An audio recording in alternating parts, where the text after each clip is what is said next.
¿Eh? Jansenistas. Fue un grupo, de ateos que luchaban en contra de la misma fe cristiana, como también con los jesuitas, con los salesianos. eh, Se llamaban, también llamaban como también los, ah, los ateos, los que vienen los, se me olvida el nombre de ellos, ah,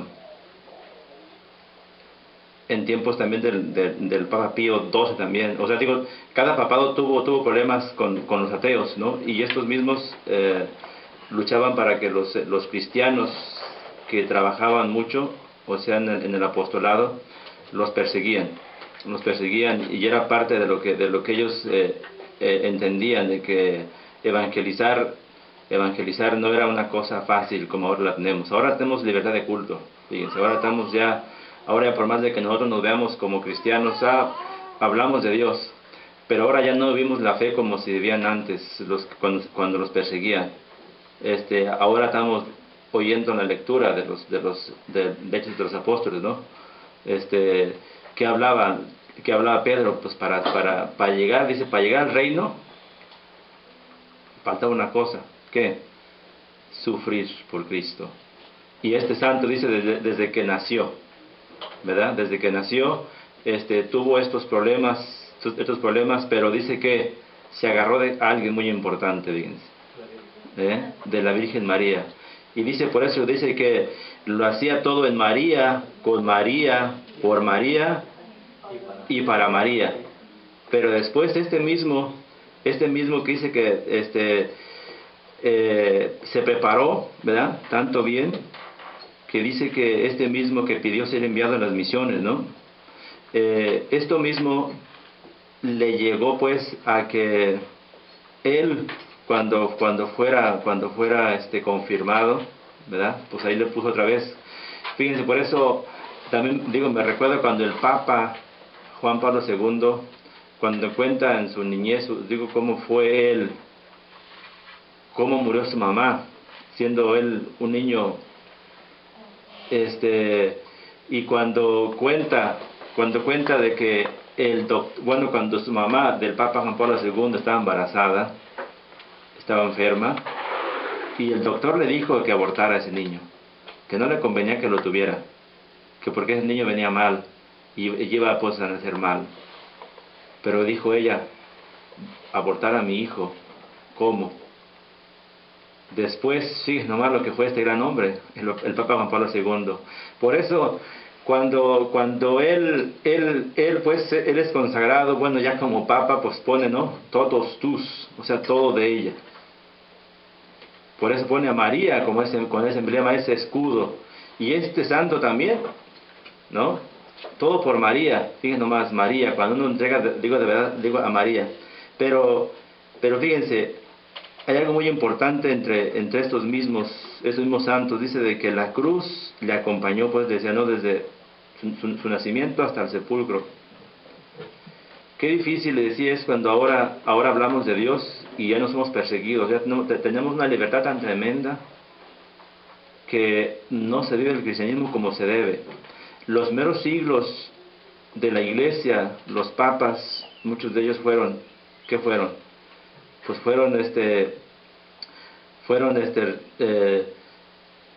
digo, despatriados del lugar donde estaban, ¿no? Digo, de Roma. ¿Por qué? Porque los perseguían. ¿Por qué? Por decir la verdad. Ahora no digamos de que los papas no son perseguidos, muchos los quieren matar, pero eso no indica de que los papas no los cuiden, los tienen que cuidar más que a nadie. ¿Por qué? Porque el papa es el que representa a Cristo aquí en la tierra, ¿no? Entonces por eso miren este santo dice también algo muy importante, de que la Virgen María, a la quien ella le llamaba Reina de los Corazones. Fíjense, uno cuando conoce más de lo que es María Santísima, es tan importante decir de que este hombre, este hombre no empezó a hacer las cosas fáciles, le fueron un poquito difíciles. Y ya ven de que cada santo que estamos viendo, siempre nos llama la atención en algo, ¿verdad? Pero pienso que a alguno de ustedes también le llamó la atención en algo por ahí este santo. A ver, alguno que le llamó la atención aquí, santo. Que es el segundo de 18 hermanos. Exactamente, el segundo. Y que teniendo un temperamento tan fuerte, amaba a los enfermos como una madre. Ese lo puedo ver que casi comparado con Pedro. Pedro era de un carácter fuerte. ¿Qué podemos decir esto con la psicología? De que a veces decimos, es que yo tengo un carácter tan pesado que no creo que Dios me cambie. Yo tengo un carácter tan así, tan flemático, que no creo que Dios me vaya a cambiar, que sea para esto. ¿No? Como lo contaba el padre en la homilía, ¿no? La pareja esta que estaba hablando. Entonces, fíjense nomás. O sea que a veces uno de los dos es el que sobresale, pero a veces el carácter que a veces uno tiene le sirve a uno para hacer cosas. ¿Por qué llamó Jesús a Pedro siendo que es una persona de carácter pesadísimo, fuerte? Una persona que no puede aguantar de que alguien iba a hacer una cosa en contra de alguien, ¿no? Cuando Jesús está en el cenáculo, que está con los apóstoles, que Él dice, uno de vosotros me va a traicionar. ¿Y qué dice Pedro? ¿Dónde está ese? Y ya tenía su daga, ¿no? Listo para... ¿Quién es el que quiere hacerle un daño a mi maestro? Entonces digo nomás de que Jesús Jesús cuando llama a las personas, ¿cómo él no ve lo que uno tiene, ¿no? Sino que Él dice, esta persona la quiero para esto. Entonces fíjense, aquí dice que eran 18 hermanos.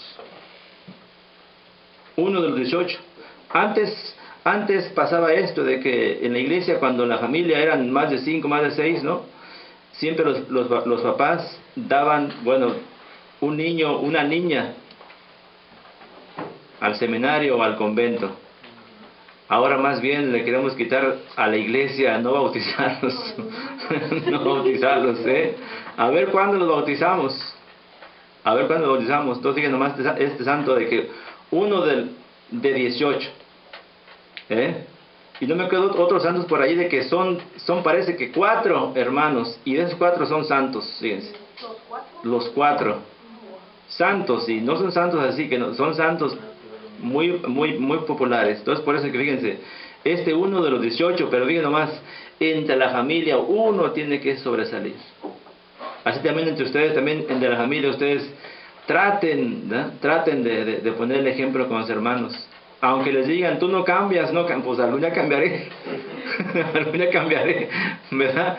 ¿Por qué? Porque ¿qué hace que la semana pasada, no? Que nos tocaba la santa, la semana pasada, ¿no? 40 años no estuvo sufriendo. Entonces nomás aguantar tanto tiempo. Y a veces nosotros tenemos 3 meses, 1 año y no cambiamos, pues es que nos falta mucha entrega. Mucha entrega. ¿Quién más vio algo por ahí, algo de lo que estaba leyendo? A ver. Bueno, pues a mí me llamó mucho la atención que a pesar de ser el segundo de 18 hermanos y heredó el carácter fuerte de su padre, y aparte también padeció muchas enfermedades, y él nunca se debilitó o se renegó, sino al contrario, se hizo más fuerte, y era muy devoto de la Virgen María, y cuando se ordenó sacerdote a los 27 años, en honor a ella se puso también el nombre de María cuando se confirmó. Era Luis María, agregó el nombre de María a su nombre, tanta era su devoción y cómo mostraba su misericordia con todos los enfermos a pesar de su temperamento. Y lo mandaron a misiones, pero le dijeron que se quedara, porque lo necesitaban más ahí en el país. Eso es algo que uno sorprende, como una persona teniendo un carácter tan fuerte, ahora trabaja con los enfermos. O sea, estar ayudando a los enfermos. Es para que uno tenga un carácter, yo pienso que servicial, dócil, amable. Pero este hombre que tenía este carácter, cuando San Vicente de Paul en Francia, que funda pues esta congregación sobre la caridad, sobre también los niños también abandonados, que empezaban a llegar hermanas, laicas, que querían entregar supuestamente su vida para ayudar a los pobres, pero siempre cuando se entra con una inexperiencia, que uno quiere hacer tantas cosas en pocos días, y que cuando ven a los enfermos y más los especiales, que le gritan, le avientan la comida, le avientan la ropa, se les desnudan. ¿Por qué? Porque son especiales. Y esta mujer, no me acuerdo que en las escenas que salen en la película, que también es realidad, quiere correr, quiere salirse porque no aguanta a los enfermos. No aguanta a los enfermos. Dice que no soporta verlos así como están. Y más como le gritan. ¿Y qué le dice San Vicente? Dice, así como son ellos de exigentes, Jesús es más exigente. Entonces, si ves ahí a ellos, ves a Jesús. Entonces, este santo, fíjense nomás. No es fácil decirlo nomás así de boca.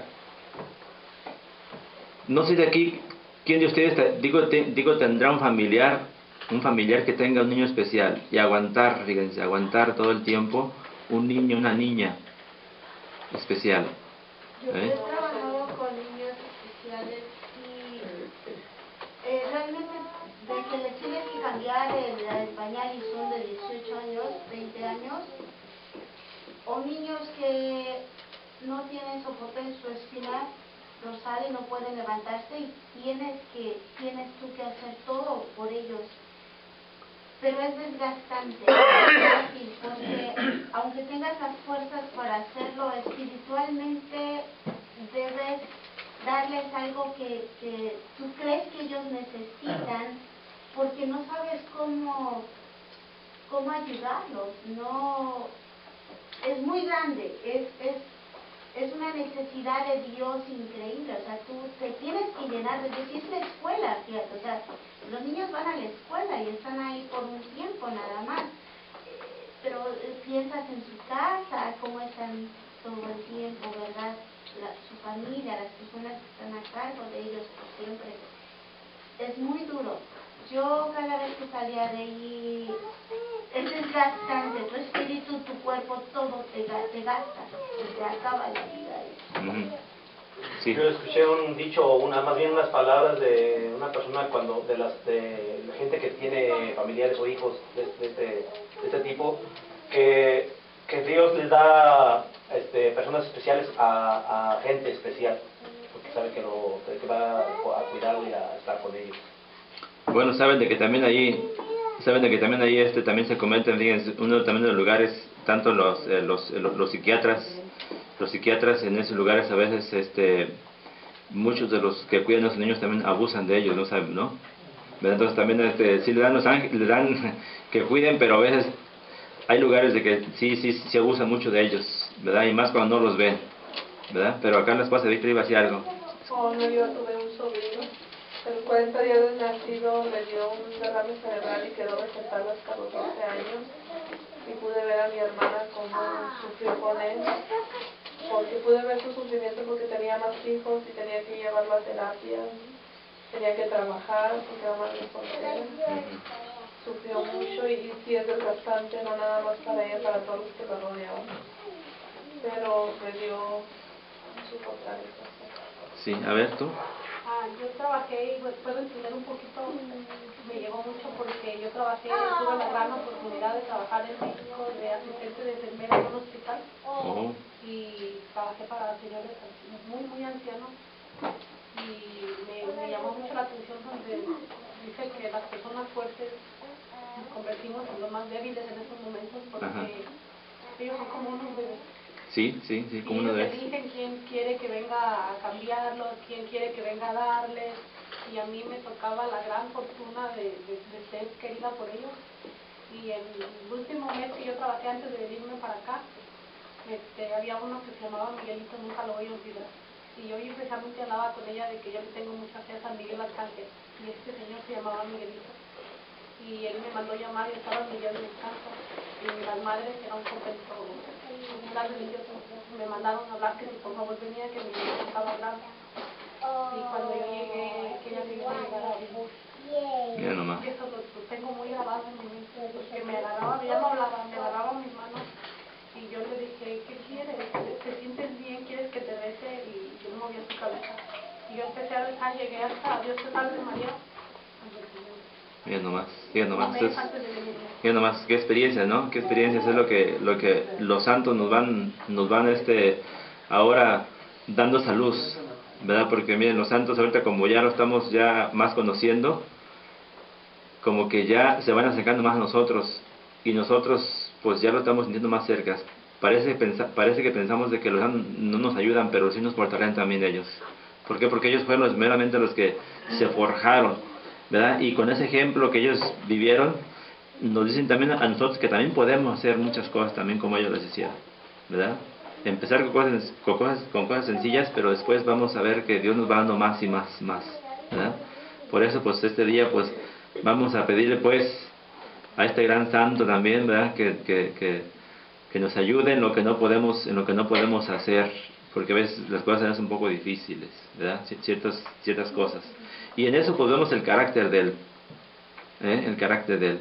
Aunque digan ustedes, "No, yo no tengo carácter fuerte", pues entonces eres mejor para ayudarnos a los hermanos. Sí, porque las personas débiles en esos momentos no tiene que ser uno como bien fuerte para soportar, porque no puede venir una persona débil porque lo ve sufriendo, y si eres débil te conviertes en más Sí, débil sí, que él. Entonces claro. tienes que ser bien fuerte para presentar ante él o de ella la actitud de fuerte, pero cuando tú abandonas ese lugar, dejaste a la persona fortalecida, pero tú mismo en tu interior un poquito lastimado, y entonces tiene que venir alguien más fuerte a socorrerse ahora sí, que Claro. siente que ahí está Jesús atrás de Claro. uno en esos momentos, porque uno necesita mucho de Dios cuando abandona esos lugares.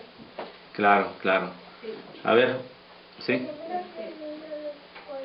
Pienso yo que también para, como estamos hablando hace un rato del aborto, aquí yo tengo la experiencia de que cuando estaba yo embarazada de mi primer hijo, cuando tenía como 5 meses de embarazo, que el doctor nos dijo, yo fui a una cita regular y me dijo que teníamos que mi niño tenía algo en su espina dorsal, que posiblemente teníamos que interrumpir el embarazo, o sea, normal, ¿verdad? Porque el niño no estaba bien y que él veía algo en el ultrasonido. Entonces, pues uno, al menos yo me espanté mucho. Me dijeron que a la siguiente cita teníamos que hacer algo que para ver qué tenía el bebé, pero cuando me dijeron de esa prueba que me iban a hacer también, nos enseñaron que podían afectar al bebé y lo que querían saber, o sea, el chiste es que no me presenté a la otra cita porque nosotros platicamos y le pedimos mucho a Dios y dijimos que pues como viniera el bebé, pero es que el doctor me dijo que si íbamos y algo estaba mal, que teníamos que interrumpir el embarazo, y ya después, como dejé pasar un mes, después me regañó porque ya era tarde y ya no se podía hacer nada. Pero pues nosotros decidimos que como viniera el bebé, nosotros íbamos a estar aquí y no dejamos que le hicieran nada, y bendito sea Dios, mi niño está bien, anda por ahí luego que anda. Mira, ve nomás. Pero sí, o sea, nos mantuvimos siempre pidiéndole a Dios mucho por eso. Qué bien, qué bien. Y gracias a Él. Qué bien, qué bien, qué bien. Vamos a... Miren, pues pienso que se merece Dios un aplauso aquí con esto que estamos aquí.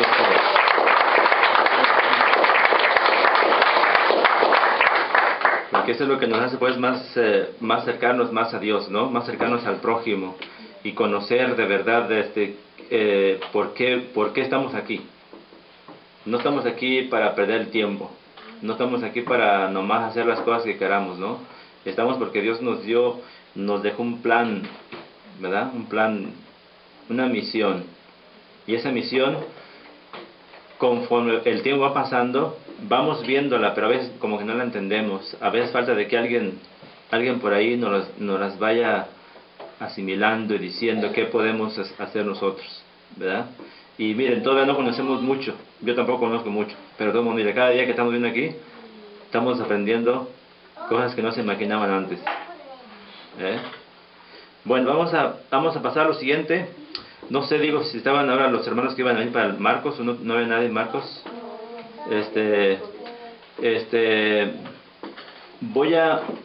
Voy a leerles un poquito en Marcos y luego paso al libro. Quiero dejarles un poquito con ciertas cosas que hay en Marcos ahorita en el capítulo 2. Tienen unos ahí, tienen sus Biblias, su libro, ¿verdad? Unos hermanos que vienen aquí por primera vez aquí, vamos a prestar una Biblia para que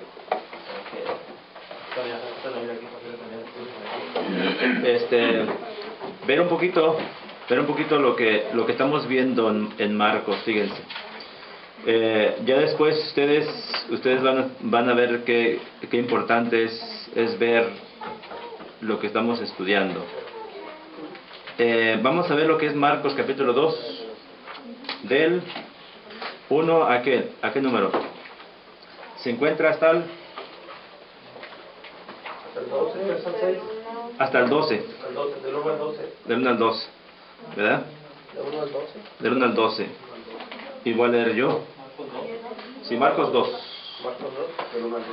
A ver si ya para otra vez me viene, ya me han pedido unos libros, uno de estos de los evangelios, a ver si ya me llegan para que los tengan ya unos que faltan. Sí, Marcos 2, del 1 al 12.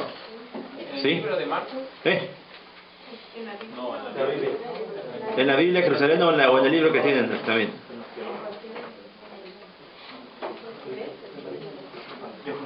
Sí. Vamos a ver pues, dice: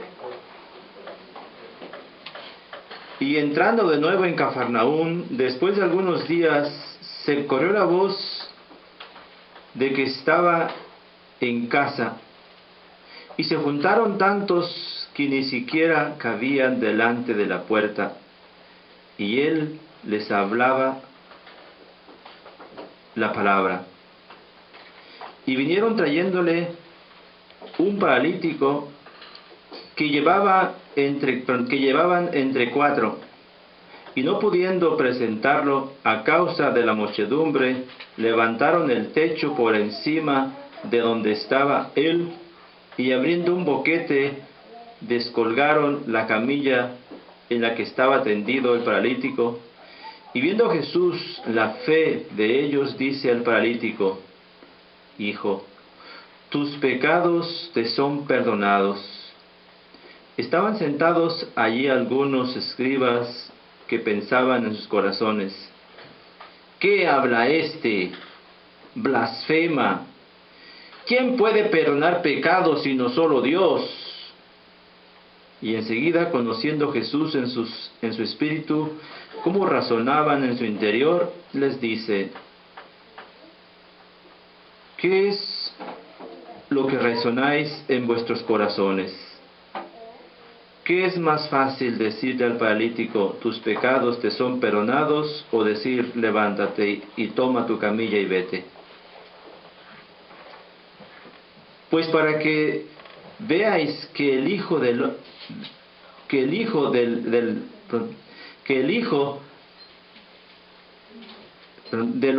lo humano tiene autoridad para perdonar pecados sobre la tierra. Dice al paralítico: a ti te digo, levántate, toma tu camilla y vete a tu casa.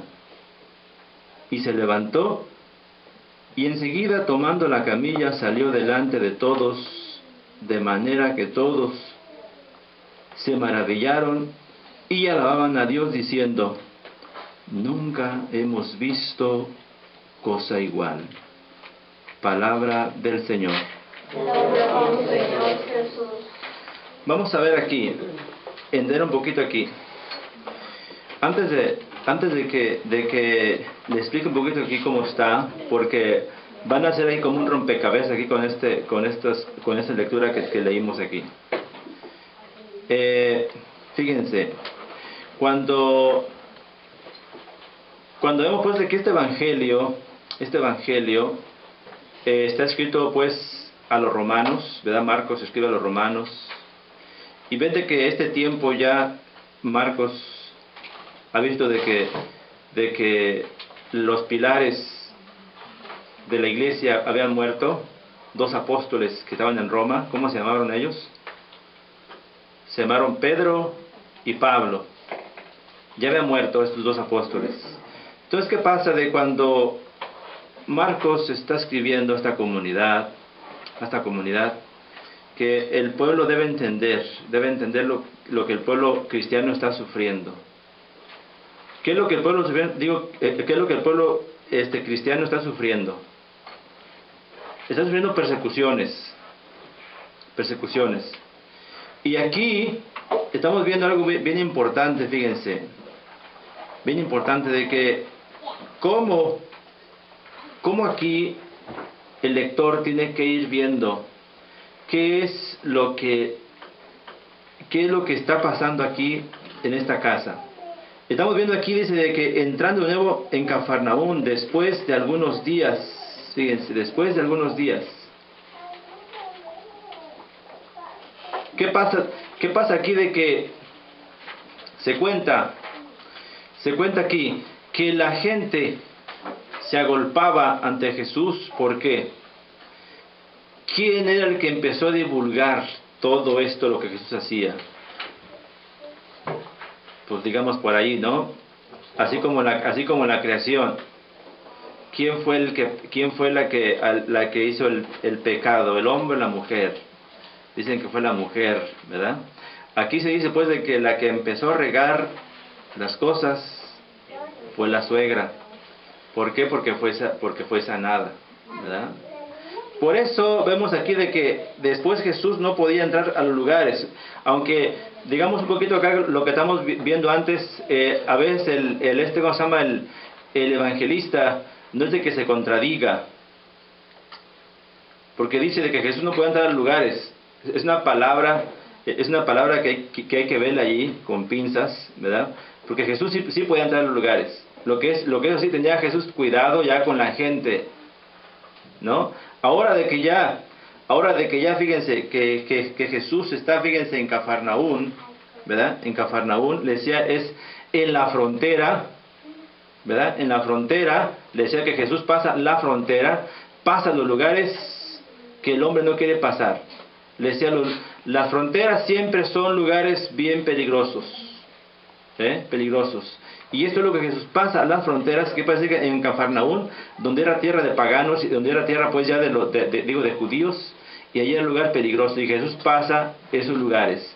Entonces por eso aquí dice, corrió la voz de que estaba en casa, y se juntaron tantos que ni siquiera cabían delante de la puerta. Fíjense, vemos aquí, fíjense aquí, primera palabra aquí, delante de la puerta.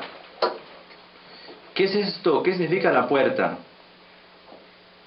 ¿Qué significa la puerta para nosotros? ¿Qué puede significar para aquel pueblo la puerta? Que estaba enfrente de la puerta. O sea, delante de la puerta, o sea, en la entrada. Estaba en la entrada. ¿En la entrada con quién? ¿Con quién quieren entrar? ¿Con quién quieren entrar? Entonces por eso dice, y él les hablaba la palabra. ¿Qué es este simbolismo para ustedes? Una palabra nueva que ustedes van a entender ahorita. Les hablaba la palabra. Cuando viene Jesús diciendo lo que hablamos en Marcos 1, que Jesús empezó a evangelizar, empezó pues a predicar, y aquí vemos la palabra. ¿Qué significado tiene la palabra? La palabra viene para aquel pueblo, significaba la autoridad. Jesús lo que vino a predicar, y lo que vino a hacer Jesús es a que su palabra, su reino reinara, empezara que su palabra fuera la autoridad. Lo que él venía a decir era a expulsar los demonios. Él decía que el reino estaba aquí, y la palabra era él. Y ya lo que habla Juan 1:1, y la palabra se hizo carne después. Años después Juan dirá, y la palabra se hizo carne. La palabra es la autoridad. La autoridad. Jesús es el nuevo reino. El nuevo reino. Entonces fíjense, este reino que estaba en Roma, que se iba a enfrentar al reino imperial, al reino romano. Ahora fíjense, ¿quién iba con quién? ¿Quién iba a conquistar a quién? El reino que allí estaba era el imperio romano, que allí estaba Nerón César, porque Nerón César persiguió a los cristianos en esa época cuando murieron Pedro y Pablo, que mandó quemar la ciudad, ¿verdad? Mandó quemar la ciudad y muchos cristianos ahí murieron. Y en esa revuelca pues murió un hombre que se llama Bar-Abá. Bar-Abá, en hebreo significa hijo del Padre. Pero como también decían, ¿verdad? Como también Jesús también se llamaba Bar-Abá, o sea, también Jesús es hijo del Padre. ¿Qué es lo que querían? Cuando gritaban, queremos a Bar-Abás, o sea, en hebreo son las mismas palabras, ¿no? Bar-Abás, hijo del Padre, y Jesús es el hijo del hombre.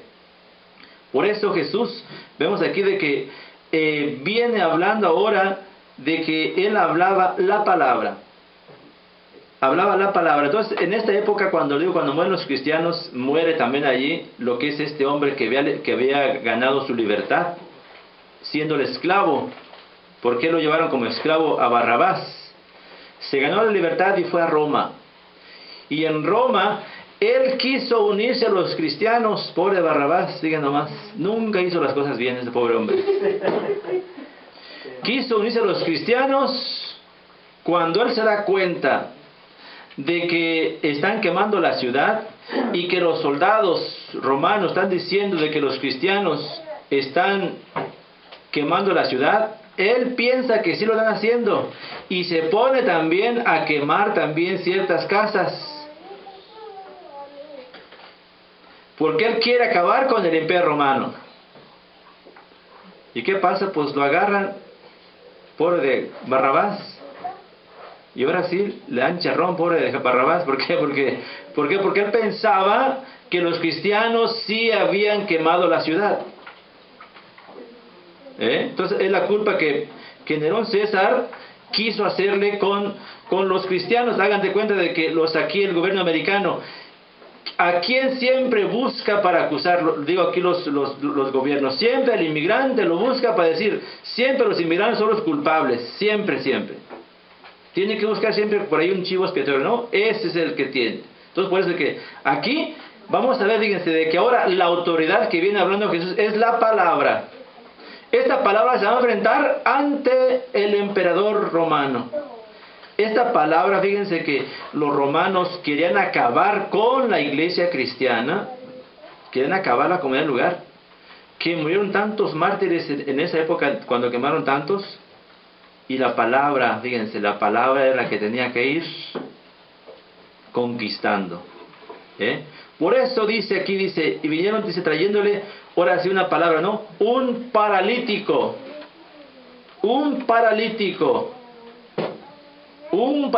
Vamos a ver, fíjense, está el pueblo, pues, este Marcos está escribiendo para el pueblo romano, y esto hay que verlo, de que esta costumbre que está poniendo aquí Marcos, está poniendo una costumbre romana, no está poniendo una costumbre hebrea, o una costumbre judía. Porque, vamos a ver, fíjense, les digo a ustedes un poquito para que entiendan. ¿Cómo está esto un poquito? ¿Cómo influye Marcos en esta comunidad? En este evangelio. ¿Cómo influye lo que es un poquito la cultura romana? La cultura romana pues impone ciertas ideas al pueblo judío. El pueblo judío cuando oraba, pues ¿cómo oraba? Oraba de pie. Cuando comía ¿cómo? Comían como hincados, así, ¿no? Así, pues se ponían como tipo mesa, pero bajo en el suelo. El gobierno les impuso pues de que tenían que comer en mesa, digo sentados. Y cuando Jesús hace la oración como un esclavo, porque es por eso cuando vemos a Jesús hincado, es lo que hacía pues un esclavo. Y Jesús, fíjense hasta dónde se baja para hacer la oración. Esto, fíjense, de que la cultura romana se pone también un poco también a la cultura hebrea. Pero como estamos en Roma, fíjense cómo está aquí, dice, y vinieron trayéndole un paralítico que llevaban entre 4. Fíjense, entre 4, un número simbólico, vemos, número simbólico, número 4. 4 evangelios, 4 ríos, ¿no? 40 años, 400 años, 40 días que estuvo Jesús, ¿en dónde? ¿Verdad? Entonces, ¿qué hay aquí? Dice, entre 4 dice, y no pudiendo presentarlo, a causa de la muchedumbre, levantaron el techo por encima de donde estaba él, y abriendo un boquete descolgaron, ¿qué? Levantaron, descolgaron la camilla. Primeramente, fíjense, levantaron, eso de levantar, quiere decir que esta persona vivía en lo peor. ¿Qué es el suelo? En el pecado. Levantar una persona es ponerla igual que los demás. Levantar una persona. Por eso dice, el techo por encima de donde estaba él. Esto del lugar, fíjense, del lugar del techo, está poniendo aquí una idea, Marcos, la cultura, las ideas, las casas romanas. No está poniendo que una casa judía, está poniendo una casa romana. Vamos a ver la diferencia que es una casa romana y una casa judía, una casa de nómadas. Ustedes